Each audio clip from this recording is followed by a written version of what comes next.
Let's talk about the PTP port states that determine the master-slave hierarchy. As we know, we have ordinary clocks and boundary clocks. To connect clocks with each other, ports are used. Ordinary clocks always have a single port. Boundary clocks, on the other hand, can have multiple ports. Each port can be in several different states. The states relevant to establish a master-slave hierarchy are a master state and a slave state in case of ordinary clocks, and a master state, slave state, and passive state in the case of boundary clocks. Let's look at a quick example to see how these states are used to establish a hierarchy. We have a network with boundary clocks and ordinary clocks.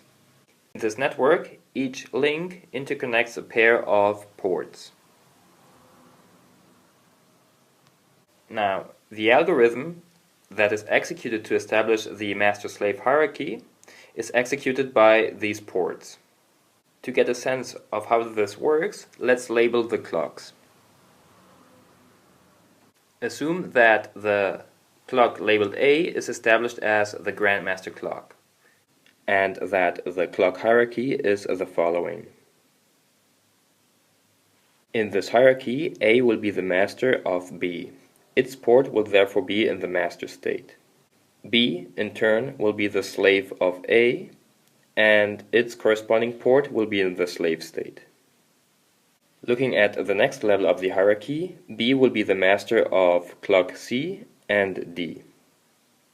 The corresponding ports of clock B will therefore be in the master state.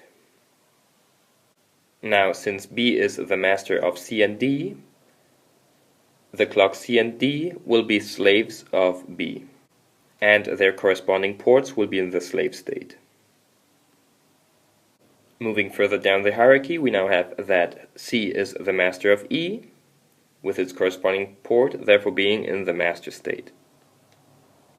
As a result, E will be a slave of C, and its port will be in the slave state.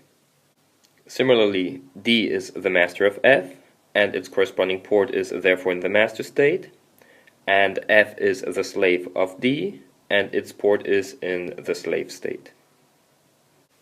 Finally, to prune the physical network topology into a tree, one of the ports connecting this link will be in the passive state, and consequently, this link will be deactivated.